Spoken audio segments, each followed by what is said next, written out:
unpin you. I'll probably I'll close your video now and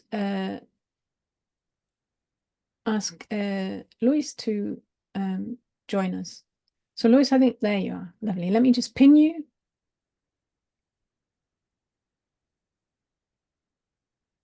Excellent. Thank you.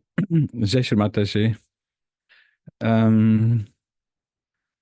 Would you like to show some photos, Caroline? Sure, I'm at your command. So what would you like me to show? Shri Mataji at the wedding of Maria Amelia and Arnaud. There's two there.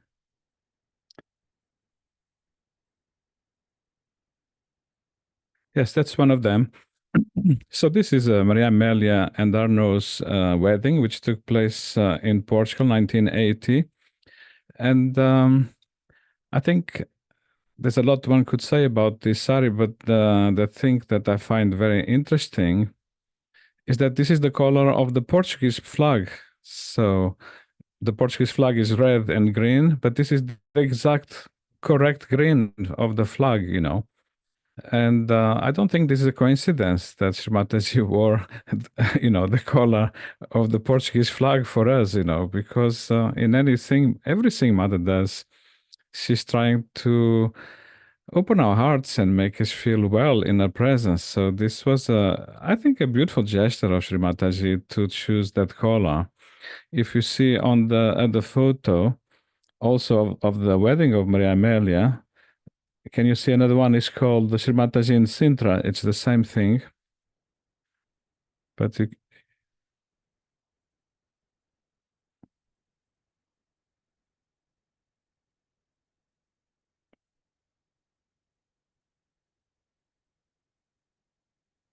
I suppose you are looking for the other photo. It says Shri Mataji in Sintra. Yeah, I'm just looking for it. I've got it, Luis. It's the same wedding of Maria Amelia. And so here you can see again the green, you know, on the sari blouse. It's exactly the green of the Portuguese flag. I don't think it's a coincidence because Mother came to Portugal. So now if you could move to a photograph that is entitled Shri Mataji in Lisbon.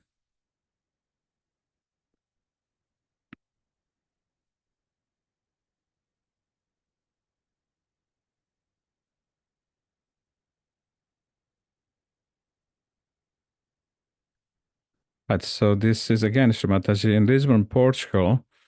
And here, this is Shri Mataji is about to go. I believe she's about to go to the airport here.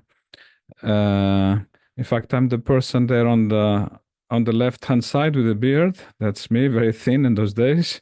I had just that was the beginning of Sahaja Yoga for me. There's that dog. In fact, this is a dog I sometimes mention in the stories. The dog is there too, next to me, in fact. And Shri Mataji is wearing a sari that is yellow here. And this is again quite interesting for Portugal, because in Portugal we say we are the country of the sun. And Shri Mataji is wearing the color of the sun. It's totally yellow, that sari.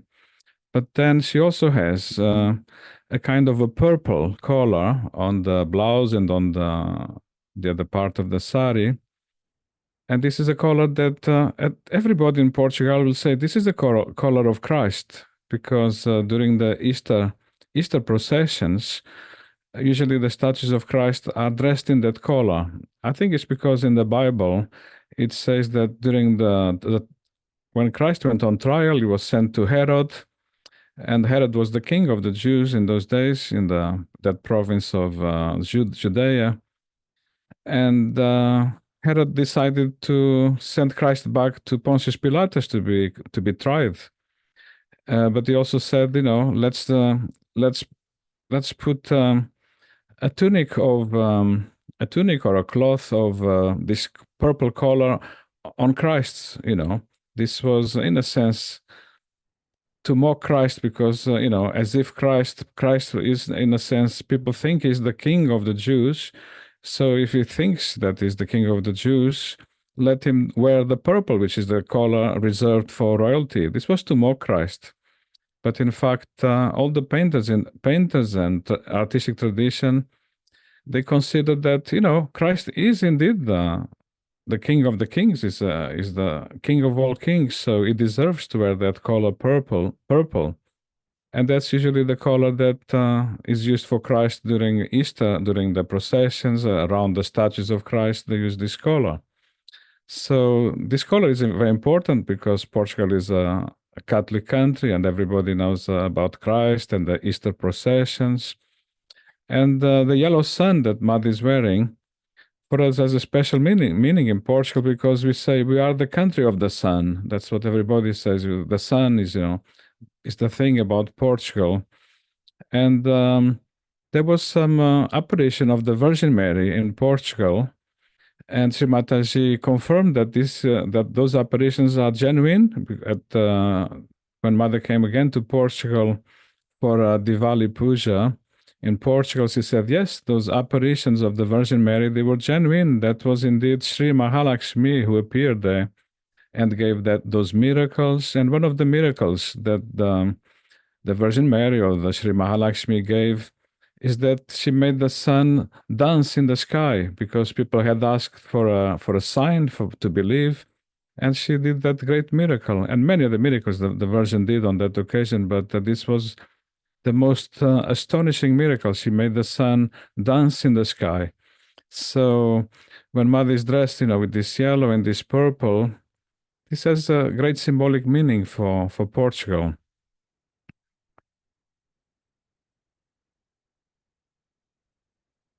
So we were just about to. We're taking all the suitcases out of that photograph was taken at the place where Shri Mataji was staying in Portugal at that time, when she came in 1982. I was very new to Sahaj then, and we were taking the suitcases of that gentleman who was traveling with Mother, Dr. Rustam. We were taking those suitcases to the car to take Mother to the airport. We were taking Shri Mataji's suitcases as well to the car to take Mother to the airport. And suddenly Mother said, bring my suitcases back, So we were quite agitated, this rush for going to the airport. And we brought Shri Mataji's suitcases back to the house. She said, put them on this table. And then she made an arrangement of saris and then she said, look, I promised this Saj Yogi there, one of them, that I was going to give him an art lesson, and Mother always keeps the promises. So she said, let's do the art lesson now. And she used the saris to give an art lesson. At the time, because I was very new, the main thing on my mind is who is Shri Mataji? Who is this lady, Shri Mataji? Because I had such incredible experience when she gave me self-realization and after, and at the meetings, I had already had an opportunity to rub Mother's feet. She allowed me to do that, So the question really burning in my heart was, who is this lady, Shri Mataji? And I asked the Saj Yogis, do you think she's the Virgin Mary, or do you think she's Christ, or like Christ, But they would not answer the question. They would say, they would just smile, and they could feel the joy asking the question, but they just wouldn't answer me. Then I asked that Dr. Rustam was a great expert in Sahaja Yoga and Sanskrit and mantras. I asked him, who is this lady? Is she the Virgin Mary or something? And he said, well, that's something you have to discover yourself, because I wanted an answer to this question before Mother goes back to London, a kind of an official answer, But no, this is something you have to answer yourself. So when Mother started showing her saris, this was the question in my heart. Sometimes I was hardly listening to what Mother was saying, or only partly. In my mind was, who is this lady? Is she really? Why don't they tell me? But while Mother was showing the saris, I started feeling, but this is the type of a dress for a goddess. Really, this is like the dress for the Virgin Mary. Really, those silk saris, because the Virgin Mary, when they describe how, what was her dress, people have those visions of the Virgin Mary in Fatima and other places, and what is the dress of the Virgin Mary? And it's like this saris is something that the lady, the Virgin Mary, is totally covered in silk, or in the color is white or maybe pearl color. Sometimes they describe as having many colors as well, which is probably the visions of the chakras. So, and seeing those saris of mother, with all the colors, and the silk white pearl color and white color, you know it was really, my heart was telling me this really is the goddess. Really, I mean, the doubts, it's not a doubt, it's me wanting some confirmation, but the saris were really speaking to me in that sense of this is the type of a dress for a goddess. Really, only a goddess can dress like this. And Sri Mataji was told us to look at the saris and now tell us, all of us.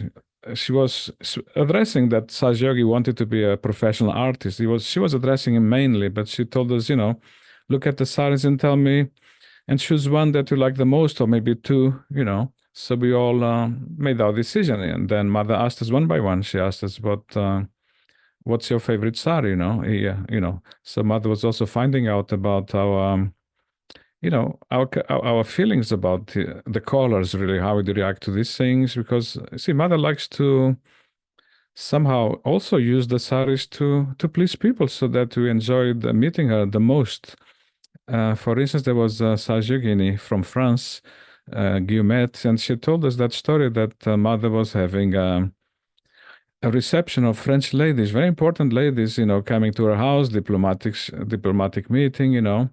And so she asked his friend Sajogini, come and see me at Brompton Square, where Mother lives, and help me choose a sari, whichever sari would please the French ladies the most, so they feel at home. They feel I'm like them, I'm one of them, It's not a strange environment, It's so Mother wanted to wear a sari that the French ladies would like the most, So I think Mother did the same for us in Portugal, in the choice of saris that she chose, just like she did to those French ladies. And so Mother was still talking about the saris, and having found out which ones you like and which ones you don't. Then she started directing our attention to the ones we didn't choose. The ones we didn't choose, most of us didn't choose a few saris that nobody chose, and Mother went for those, and started explaining the beauty of those patterns, the beauty of the colors, and telling that Sahaja that the patterns in the saris, some of them are very ideal patterns for using in ceramics, for instance, because they have a repetitive pattern and a certain rhythm, and that would be something ideal for ceramics. And Mother was also telling him to put attention to the Mother Earth and learn about ceramics and work with the clay, and that would awaken his creativity with awaken and also the innocence and the clearing of the Muladhara chakra. And some of those motifs in the Indian saris were created by people who are simple and work with the land. So they have a very strong connection with the land, with the motherland, with the Mother Nature.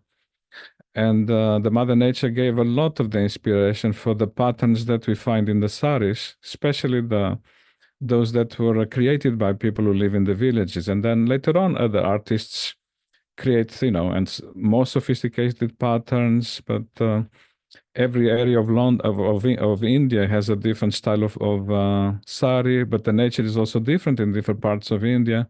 So there was a very strong relationship between the sari and the Mother Nature, and the Mother Nature is something key to awake the creativity and the artistic spontaneity. So it was an incredible lesson Mother gave to all of us on that occasion. But my attention was really seeing those dresses and feeling this really is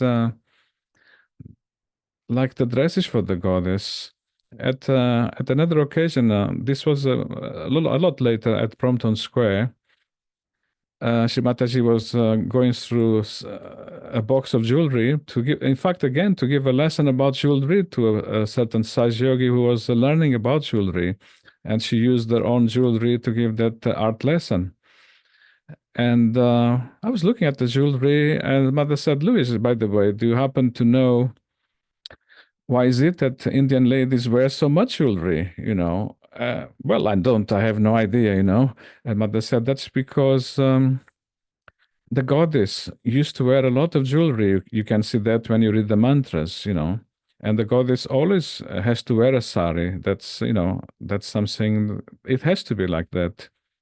And in India, all the ladies learn from their mothers that they have to also wear a lot of jewelry with the sari, because the goddess also did. So they have to follow the style of the goddess because they are devotees of the goddess.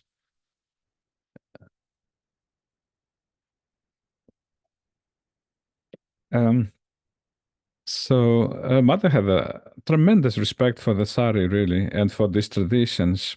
So much so that on one occasion, we all came to a puja. I think it was Birmingham, was it? Birmingham, yes. And suddenly, the puja was about to start. We were all dressed in our pajama kurtas. The ladies were dressed in their saris. Everything was ready. Mother was sitting on the stage. And then mother asks, do you have a sari for the puja? And the leader said, well, as a matter of fact, the person bringing the sari got detained is a problem. And mother said, okay, that's no problem. But if there's no puja, if there's no sari, no puja. It's as simple as that. So why don't we do the puja the next day? This was a big shock because we were all dressed and ready, and some people don't like a change of plan. But mother said, look, don't be upset for this change of plan, because this is a lot of fun. It's nice to have a change of plan. And now I'm going to enjoy myself, mother said. And she went to her handbag, got her glasses, and now I'm going to see how the ladies look so beautiful in their saris, and how the gentlemen also are looking so nice in their silks and pajama kurtas and all that.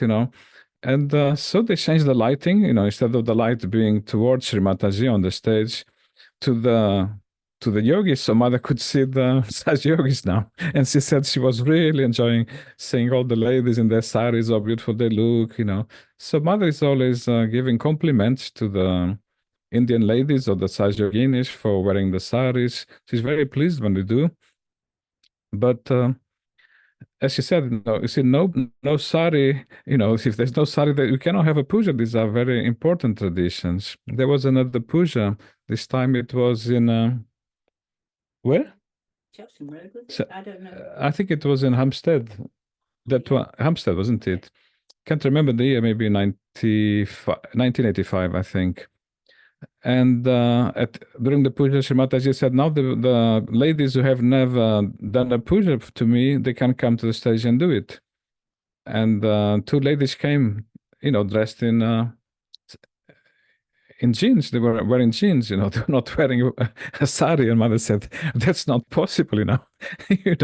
Someone should have given them saris or taught them how, or teach them how to wear a sari. It's not hard to find a sari in England, because there's so many people from India in England, and someone was saying, really, in future, make sure you teach all the new people, if they come to a puja, they should, the ladies especially, they must wear a sari, and the gentlemen also must wear these Indian kurtas, And strangely enough, at this once at the tour, I was there with Carol, and Shri Mataji said, now on the way back, back to London, back to your countries, especially the English, in going on the British Airways, that's the airline, used to be called the British Airways.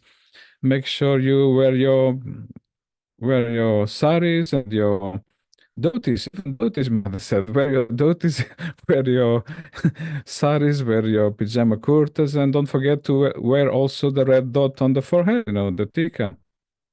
So we did that because mother told us to do. And then when you and she also said, and when you go to work or when you go shopping, don't be afraid to wear the saris and to wear the pajama kurtas, just enjoy and wear the red dot on the forehead as well. So we did. As we arrived in London, there was some Saj yogis there to collect us, and they saw us coming of our flight all dressed up like that, and they said, "Oh my God, have you gone mad or what? This is not allowed because are you behaving like the Hare Krishna people or what? This is not done. This is not to be done. But they didn't know. Well, mother told us to do that, not just today, but whenever we want. And some people were saying, "Oh my goodness, this is the end of Sahaj Yoga now." This will definitely be the end of Saj Yoga, but Saj Yoga did not die, really. Some of us wore our whites, I remember once going out shopping and I was going in my whites, and someone came to talk to me. Oh, you must be a baker, because I was dressed completely in white with that little white hat, and the red dot. And they said, "You must be a baker."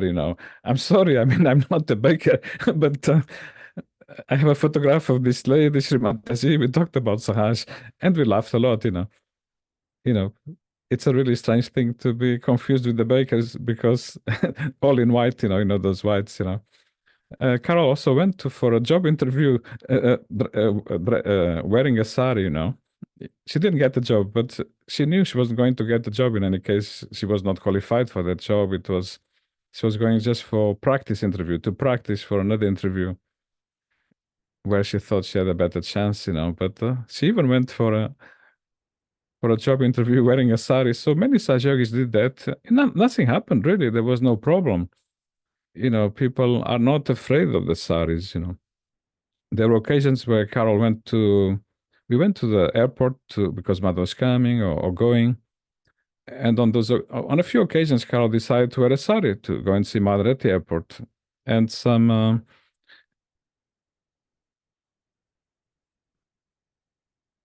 English Sajoginis were telling her, Carol, you must be a little bit crazy to come dressed in a sari, because it's an airport. And as you can see, no one else is doing that except maybe one or two Indian Sajoginis who lived in England. So, that's really, are you not worried that mother might tell you off or something? And Carol felt, no, I don't see why, And in fact, mother was very pleased that she came dressed in a sari and spoke to her, and everything went beautifully. Mother was not at all displeased, on the contrary. And she did that a few more times, and still other people who didn't know came to tell her, Carol, are you going bonkers or what, coming dressed with a sari? This is not a puja. Are you getting confused? This is the airport, And she did a few times, really. So there was a certain fear of this type of clothes, but there's something very special. Mother kept explaining these things to everybody. So one day I came all the way from Portugal, especially to meet Shri Mataji. And I had been in London maybe about 3 weeks, I think, waiting for a chance to see Mother, really. If there's a chance, if Mother gives a public program or a puja or an invitation of some kind, I was staying at or maybe Mother might come to the ashram at Shalsham Road, This was 1983. So I was waiting for a chance, and then an invitation came. Mother is going to see a sari fashion show. Everybody's welcome, So to see a show of saris, where some ladies come from India and they know how to model the saris and display the saris and show them. And mother went to see that and told us, invited everybody, come and see. The message came rather late when we got the message, so we knew we cannot arrive on time. It's impossible. Although we were running all the way to the tube, and after the tube, we were running all over the place trying to reach the place as early as possible. We were late, really. So when we arrived there at that center, it was a big exhibition about the products that are exported from India. And the sari is a very important export from India, of course, all over the world. And so we couldn't find mother anywhere, and we were running around that place with three different floors, and we just couldn't find mother anywhere. And in the end, mother appeared after a long time, and by then we were exhausted. And we asked mother, where were you? I didn't ask, another Sajogi asked, was with me. Where were you? We couldn't find you anywhere. Mother says, where else could I be? Watching the Saris fashion show. There's really nothing else to see here. This is the most important thing. Make sure you don't miss seeing this, because these ladies are so beautiful. We're modeling the Saris, so beautiful, so innocent, so sweet, so elegant, so dignified. what a beautiful thing. You really should see this, Don't miss it, because there was a show on the hour, every hour another show starts, So at all times, Mother was showing tremendous respect for the saris. And she herself enjoyed seeing people wearing saris also. And I've noticed that all Saj yoginis are quite enthusiastic about seeing Mother dressed in the sari, how well Mother looks. Sometimes we are watching a video at home, me and Carol. And Carol says, "Oh, can you rewind the beginning?" She wants to see Mother entering on the stage, wearing a beautiful sari. Sometimes it's just a white sari, even. And oh, how beautiful. Can you rewind again? I want to see Mother coming, and Mother comes dressed in that sari. It's something, it's like a vision of a goddess coming onto the stage. Everybody feels that. So Sajoginis are very enthusiastic about Mother and their saris, but Mother is also appreciative of when the Sajoginis wear their saris. So on the Indian tour, we were there, to get married again. Mother had already arranged our marriage, and now we're going to we married in England first. And now Mother told us to come to India to get a Sahaj marriage as well. And then the message came, Mother is going to select the saris for the brides, So gentlemen, please make sure you come, and bring your wallets, So it's your chance to buy the sari for your bride, So everybody came to see Mother buying the saris or choosing the saris for the brides. And the Mother being such an expert on these saris, there was a whole truck full of saris. Someone drove a full truck full of saris. It was thousands of saris there to choose from. And because Mother is such an expert, Mother went through the whole consignment of saris at fast speed, fast, fast, fast, because she just knows, even she doesn't even have to touch it. She knows immediately what is a good sari, what's not a good sari. And sometimes she would approve a sari. Most of them she would reject, and then she would touch it and see it, and then check the price. If the price was not right, she would reject the sari straight away. So Mother was careful to save our money as well, what care and attention Mother put into those saris, and what expertise, how she could go through thousands of saris at such speed. And then she created, it's quite complicated. She had several piles of saris she approved. For the brides, there were 3 piles, so one, lower price, medium price, and the more expensive. Then there was a pile of saris for people who want to buy a really expensive sari to take home for their mothers or for their aunts. So it's a very, very special gift. Then there were other piles of saris for daily use during the tour, for simple, and another pile of saris for going to pujas or going to programs during the tour for those who need. So what a complex thing. Mother was dealing with so many piles of saris, but she's a top expert. She knew more about it than the man was selling the saris, It was incredible. Let's see. Oh, yes. One day at Mother's house, I happened to be the only Saj yogi there and another one. So there was 2 of us. And that day, Mother had to go to a very important diplomatic conference. And Mother had a domestic assistant who was a man, really, a young man like us, our same age as us, but it's a man, really. And he was in charge of ironing Mother's saris, because he was doing all the domestic assistance and cooking as well.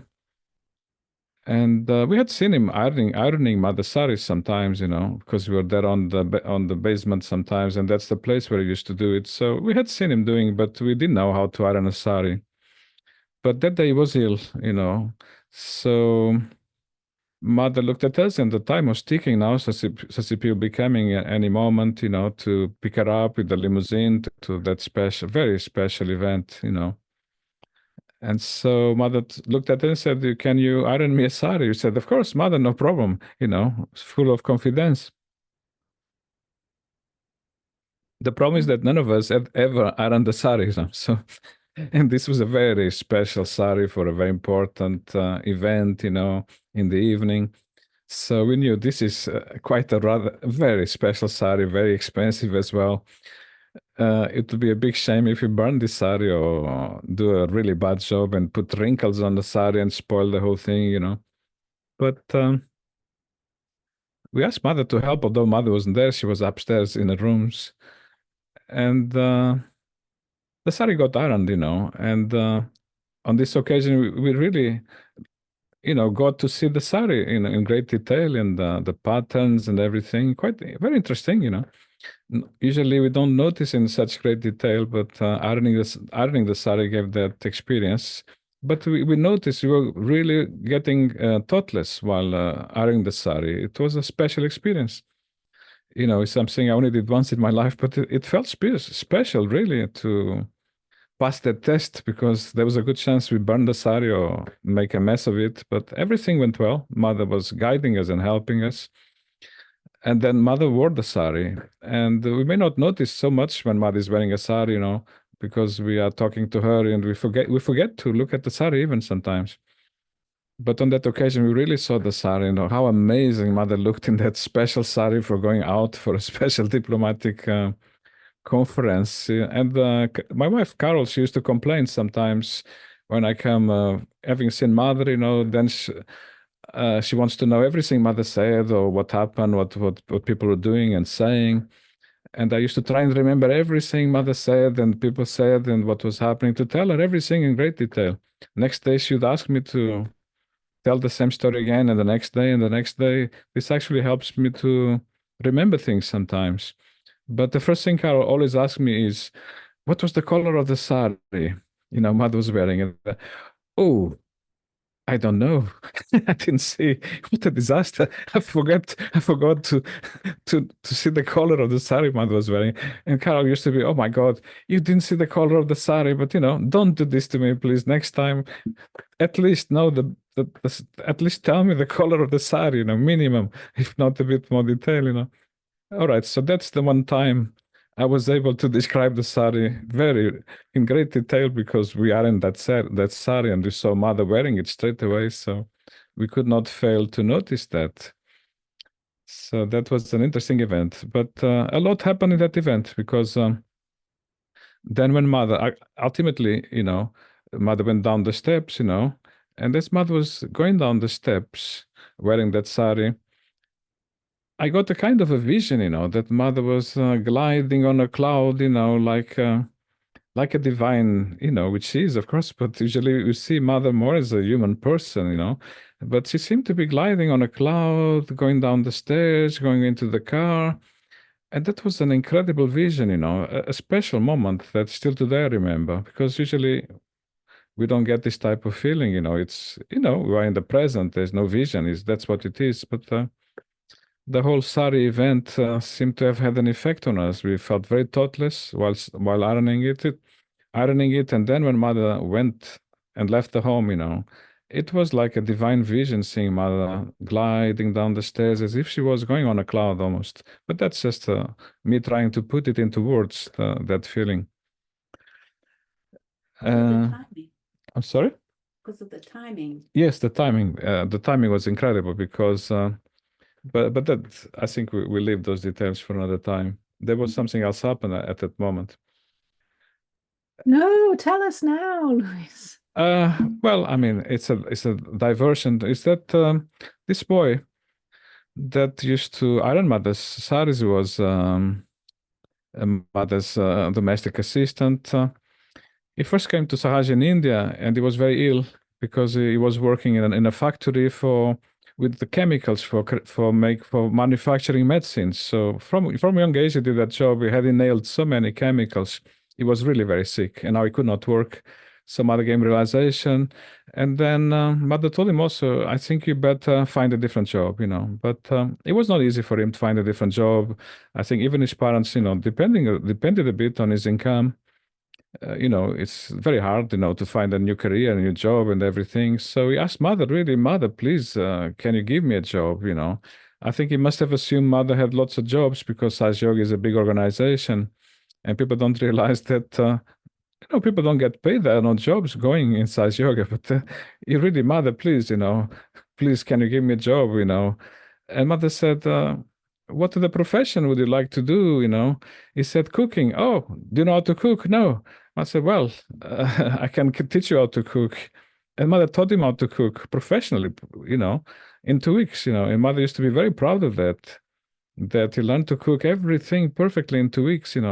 Only people who can go thoughtless can, learn so much so fast. And Matt was also very proud of how strong he had become. He had become so strong. He was a vegetarian, by the way, and always remained a vegetarian, but still he was so strong. He was stronger than all of us. So Matt was proud of that, how much he improved, while he was there working for mother. But the only problem is that he still felt very sick with nausea if ever he had to go on a car or go on a bus or tube, anything. He just could not go on transport. He'd get very sick. So he had gone out that day, and now he was missing, and mother knew he's feeling very sick, so mother was very worried about him. She didn't want to go out for this conference without seeing him first, because she knew that when he gets very sick, because he had to go out to meet some friends or acquaintances, and it was getting so late and he's still missing, and mother knows what people are feeling. He's feeling very sick, and now he has to walk a long distance because he's not going to go on a bus or anything because of nausea. So he has to walk a huge distance. He's going to be exhausted. And mother said, I really don't want to go to this conference now, but it's my duty, and I always do what's my duty, So it looks like mother also needed a miracle now. And that's what happened. Mother was standing there, all dressed, ready to go, and suddenly he arrives. So mother goes and meets him outside the front entrance immediately, and works on him. This is outside the house on the front door, and she raises Kundalini, puts it in bandham, gives bandhans on his nabi. Mother talked to him in Hindi or Marathi. I don't know what language mother was talking. And so then he went home. Mother, suddenly he was looking normal. He was not looking like a ghost because he was so exhausted of walking and nausea. He was looking fantastic, what mother can do in a second or two there. And as mother finished working on him, immediately the limousine arrived. What a tremendous timing, you see. So mother did exactly what she wanted to do, to look after this boy, and then the car arrived and she went. Absolutely perfect timing. And that's partly why it felt like we knew this is divinely orchestrated, this event. Packing saris, yes. At Shudi camps, mother was by then going to go to Italy and to Prakistan, and she was moving. She was selling. In fact, she was selling Shudi camps, which was her house and also an ashram. And so she had to pack everything to, either to Prakistan or to Kabbalah, or keep some stuff she was still keeping with her because she was still living there. She had not yet sold, but it takes a lot of preparation to pack everything to go on a shipping container, really. And there was a lot to do, and mother was absolutely relaxed about it. I think most people would go crazy. Oh my God, to pack everything, what? And mother is so busy doing lots of international tours all the time. And mother was so relaxed about it, as if it's nothing. This is something so easy. It's of no importance. It's easy to do. So some ladies came to help, and there was also plenty of men to help. And the hardest job was the crockery, because the crockery, every time we went into the room, bringing boxes and more boxes and more boxes of crockery and teacups and plates, we almost broke, we were at danger of breaking everything the way we walk and go and come, And mother used to say, oh my goodness, we don't want a bull in a China shop, So it's an English saying, so it was a joke, so we knew about that. And then mother said, all right, I think the boys are going to help me to pack the saris, and the ladies can do the crockery on their own. They don't need supervision. They can do. We need supervision, of course. So mother started packing a saris, and we had to bring lots of suitcases full of saris. And open the suitcases, showed the saris to mother, and some suitcases would not open. We had tried everything. There were 4 suitcases we could not open. They have a lock with 3 wheels, so it's a 3-digit combination. And mother knew and told us the code is 108, so just try 108. And all the suitcases open except for 4. because they were old, they were rusty, the mechanism is jammed, maybe, you know. We tried all numbers, you know, even other combinations. We tried 777, 111, 000. They just wouldn't open, you know. So mother said, let me see, you know. We had already played with those wheels and tried to make them loose. So mother started rubbing the wheels of the suitcase, those wheels which are the code, the lock mechanism. Mother would rub those wheels while talking to us and doing other things, you know, as if she's paying no attention to that, you know. And then she would say, okay, you can try now. And so we would go back, you know, put back the 108, and there you go. Now it opens. You see, it's amazing what mother can do with vibrations. And she opened 3 suitcases like this that we had tried and tried and tried just by rubbing her hands and the vibrations on those wheels, you know. And then came out the last one, because there were 4. And mother tried the same, but it just wouldn't open, you know. So we're looking at mother saying, oh my goodness, you know, now it's not working. So, well, we can get a screwdriver, you know, or a hammer and chisel. We'll crack this, you know. There's no problem. We'll get the saris out, you know. I said, no, wait. You know, is there a label? Oh, yes, there's a label. What does it say? Kalpana. Oh, there you go. See, I'm not meant to open. The vibrations, you know, respect all the dharmas and everything. Even the vibrations didn't open that suitcase because it was not mother's suitcase. It was Kalpana's, you know. So we had a good laugh with this. But while we were packing the saris with mother was talking about the tours, because she had mother is constantly on a tour, and she was updating us about the status of Saj Yoga in the world, you know. So it's not just about packing saris. Mother is talking of all sorts of things to us while you are bringing the saris, and meanwhile, mother is telling you this sari goes in this box, that one goes in that box, you know. And there were lots of different boxes for different types of saris. We didn't know where to put the saris. In fact, only mother knew what the different boxes were, what types of saris, or whatever. Or if I'm going to India or Quebec, or staying there in London, in Cambridge, in the Shooting camps. We didn't know what we were doing. We were just bringing saris to mother. And we had to wait, you know, our turn, because let's say I was standing there with my hands, you know, open towards mother, and 3 saris of mother on my hands, you know.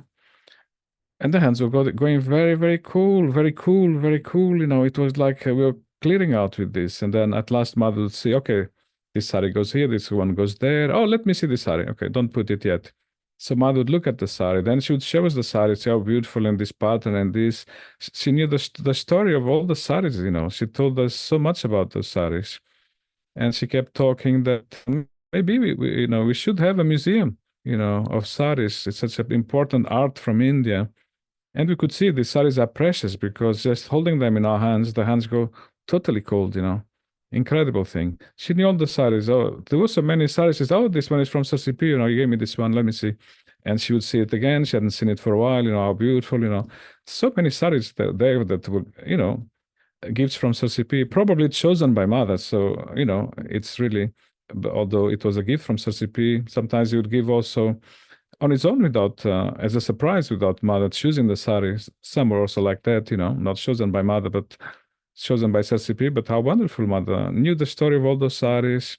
She was always showing us for us to enjoy the patterns, the colors, the beauty. It was another art class really about the saris. And she was saying that, you know, it's worth having a museum of saris, really. Yes, and then suddenly another box came, which was not saris. You know, it was actually mother's shoes, but we didn't know what it was. So that box of shoes was also put there for mother to sort out, you know. And I said, oh no, that's too cold. That's too cold. Keep it a little bit to the side, you know. It's too cold, you know. And ultimately another person came, because we were coming and going to the attic to get the suitcases, you know. He didn't know what mother said, that, you know, it's not saris, you know. And again, he brought that box to mother. Mother, what do we do with this box, you know? Oh, all right, let's open it. So mother opened the lid of that box. It was shoes, mother's shoes. Already old. Mother was not wearing those. And the vibrations were so amazing that even mother said, oh my goodness, this is incredible. You know, mother was amazed how strong the vibrations were from that box that were coming out. And mother stopped the work, you know. We stopped also. We put all our saris back, the suitcases. And mother went into meditation and said, it's incredible, what vibrations, can you feel this, So we sat down. Mother said, you can close your eyes if you want. Mother also closed her eyes, and we went into meditation. It was unforgettable. So although there were several days of packing saris with mother, this is the one day I remember because of this meditation. So packing saris with mother is not a mundane thing, because mother is telling the whole about our tours, or how Sahaj is spreading in the world, what's happening in this country, that country, and giving us so many art lessons with the saris. And then it ends up, our hands get totally cleansed while holding those saris on our hands.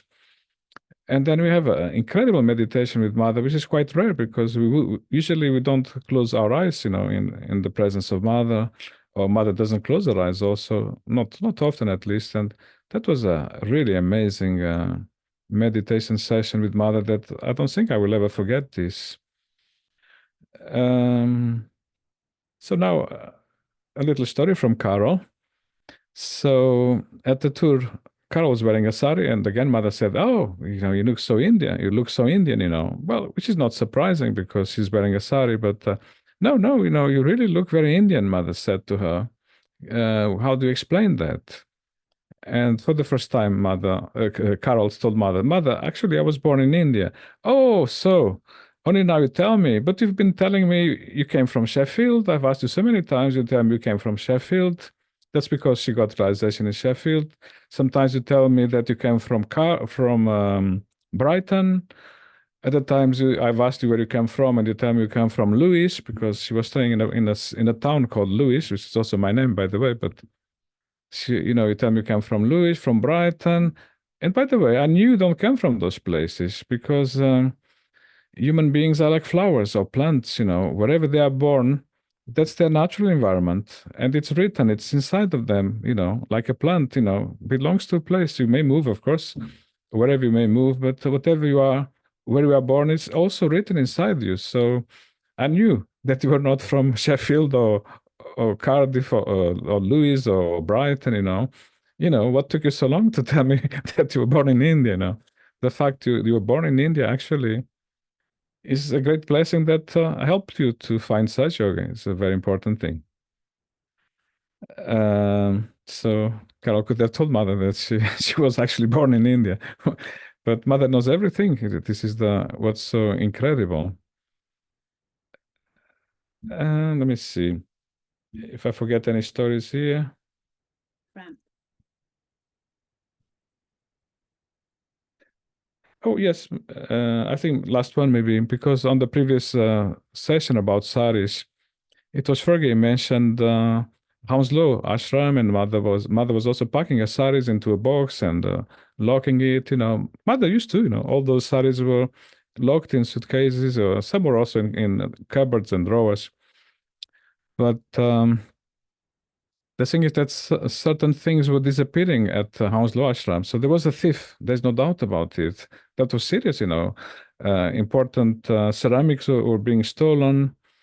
Even Saj yogis felt some things are missing, lots of things were disappearing. So people knew there's a thief here. And mother said, don't worry, we'll catch the thief, we'll catch him,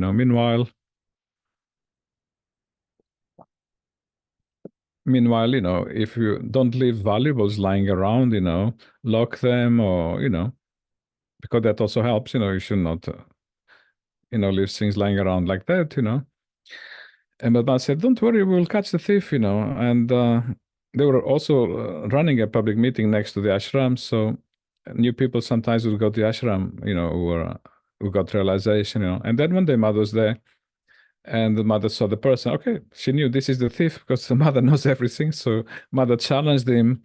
Even he realized that mother knows everything, It's incredible, So he confessed. And he promised to bring the stuff back, otherwise mother would have to report him to the police, But he confessed, promised to bring the stuff back, We never heard of him again, but mother knew she can, she can catch the thief if she wants to.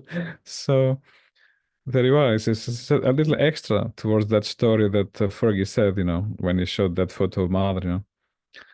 I think that's all the stories I was going to say today. The ramp, did you want to say? Sorry? Do you want to say about the ramp? About? The ramp, I can hear. the lady, the dream. Oh, yes. I could, you see, maybe if Caroline could show that photograph, which I called it Portuguese holidays, I called it. Brompton Square Steps. Caroline, I don't know if she can hear. Yeah, I'm listening. I'm just One of the photographs is called Portuguese holidays. here we are.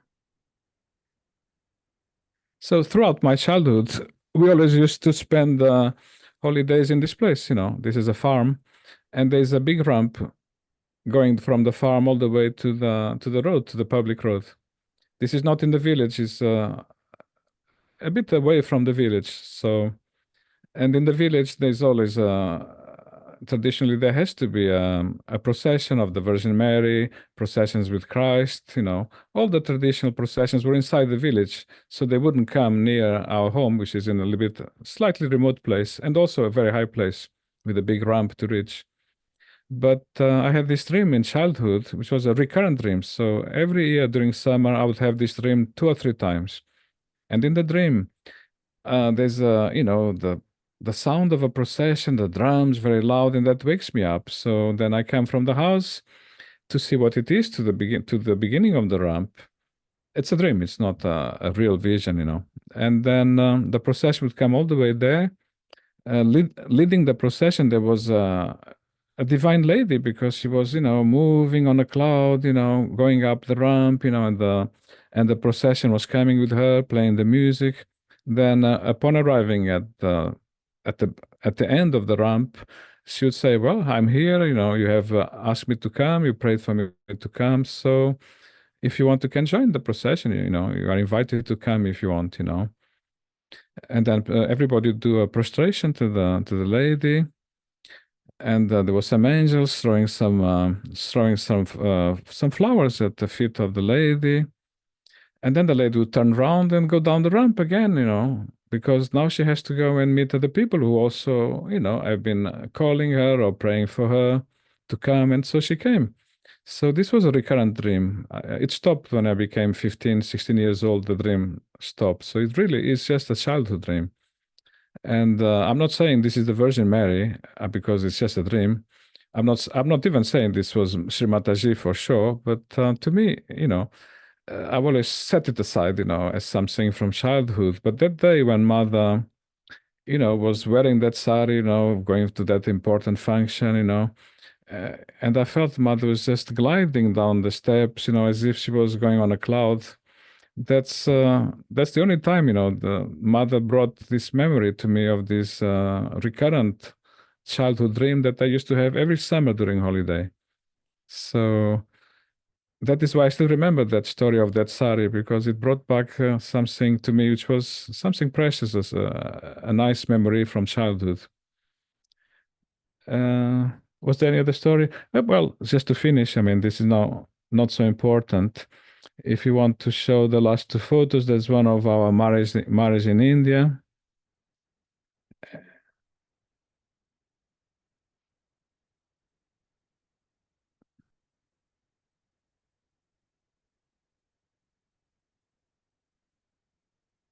There you go. Carol also made sure she chose a green sari for me, because the green flag, maybe. I don't think it's a coincidence. Again. But it was one of the saris that mother had selected for the brides. Oh, yes, this is one of the saris selected by mother for the brides, Medium price, by the way. So there were 3 categories. Carol took pity on my wallet. And but a beautiful sari, and again green. And then there's the last one here of Carol by the river on the Indian tour.